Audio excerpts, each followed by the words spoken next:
You know that saying, truth is stranger than fiction? Well, sometimes it really, really is. Today, we're going to dive into that fine line between what's actually real and what our minds can be tricked into believing. Or maybe what they trick themselves into believing. And it all kicks off with one big question. So seriously, think about that for a second. What would happen? Because we're about to explore 3 real-life stories. These are true stories of people's worlds just shattered. We're talking about someone who completely lost their identity, another who tragically misread a life or death signal, and someone whose mind was, well, completely overwritten. All right, let's get into our first story. And this one, wow, it's got to be one of the most baffling cases I've ever come across. We're talking about a guy named Larry Bader, and he didn't just, run away from his past. His mind literally hit the delete button on it and then built a whole new life from the ground up. Okay, so look at this. We've got 2 completely different guys here, except they're not. They're the same man. On the one hand, you've got Larry Bader. He's a cookware salesman in Ohio. He's got a family, but he's also drowning in debt and, well, seems pretty miserable. Then, on the other side, you've got Fritz Johnson. Total opposite. He's a TV sports broadcaster out in Nebraska. Popular guy, bit of a local celebrity, also has a family. So, the million-dollar question is, how on earth does one guy become the other?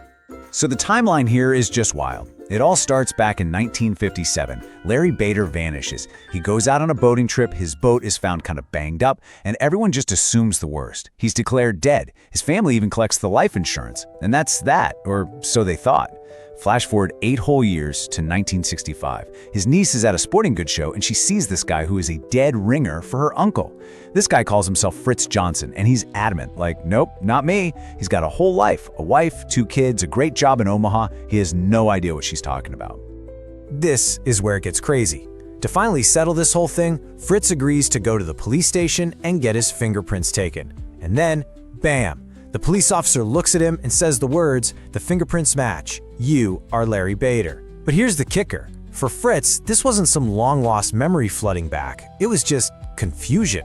He had zero memory of being this other guy. His life is Fritz Johnson. Every memory he had felt 100% real.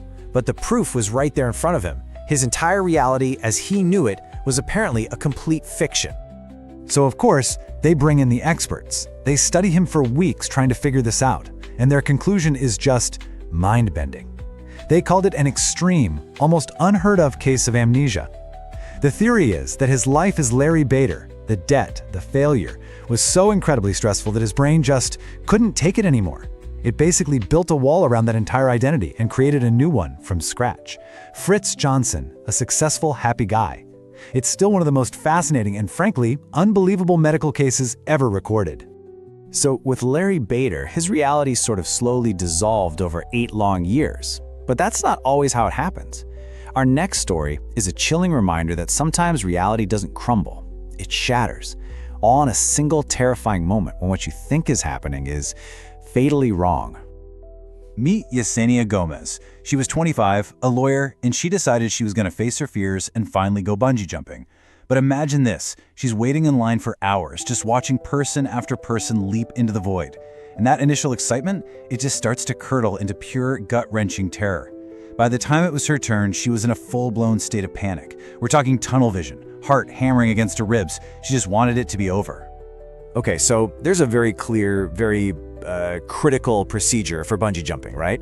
Step 1, you get the harness on. Step 2, instructor checks it. Step 3, they attach the actual bungee cord. And only after all of that do you get the signal to jump. But for Yesenia, in her state of panic, her reality got warped. She had the harness on, step 1 was done. But the instructor then gave the jump signal to her boyfriend who was already hooked up and ready to go. Yesenia heard the word jump and thought it was for her, and she leaped before they had attached the cord. This is the part that is just absolutely chilling. The autopsy later found that she didn't die from hitting the ground. She died from a massive heart attack on the way down. Can you even imagine? In those few seconds of falling, she must have realized what she'd done. That instant, horrifying realization, the sheer terror of knowing what was coming, is what literally stopped her heart. Her perception of reality broke, and her body just gave up. All right, our final story. I have to warn you, this one is probably the most disturbing of the 3. It's a look at what can happen when a person's own beliefs, when they're ramped up by outside influence, become so powerful that they just completely overwrite reality. And in this case, it led to something truly horrific. What's so staggering about this case is just how fast everything happened. I mean, look at this timeline. In April of '74, Michael Taylor is, by all accounts, a happy, normal guy. A husband, a father. Then he hurts his back, gets a bit depressed. Fast forward just to September, and he's gotten involved with this very intense Christian fellowship group. A month later, his wife accuses him of having an affair with the group's leader, and he has this violent public breakdown, speaking in tongues. The group's conclusion? He's possessed. Just a few days after that, they perform an 8-hour exorcism on him, and the very next morning, he murders his wife.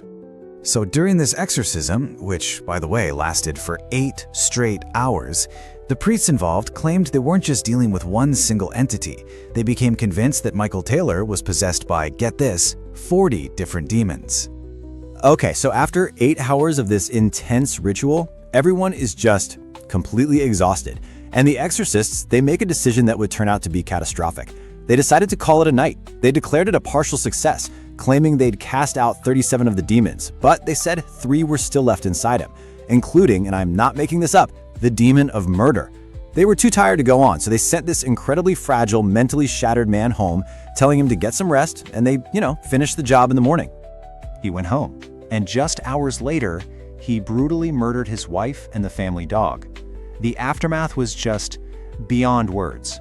When it went to court, his defense team argued something incredible, that it was the exorcism itself that pushed him over the edge, that the church had effectively convinced him he was evil, causing his complete break from reality.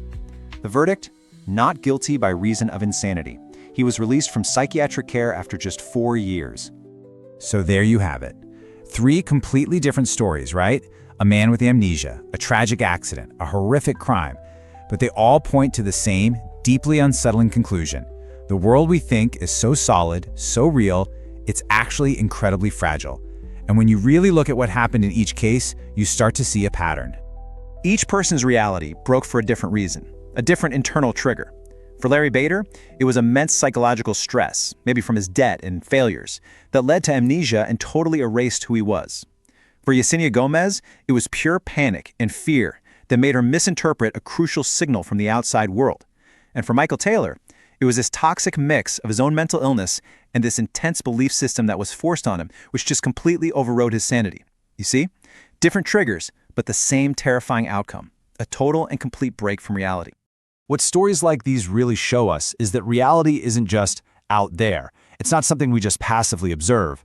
It's something our own minds are constantly building, piece by piece, on a foundation of memory, perception, and what we choose to believe. And the scary part, as we've just seen, is that foundation, well, it can crack. The line between the world as it really is and the story we're telling ourselves about that world is just razor thin. Which leaves me with one last kind of unsettling question for you to chew on.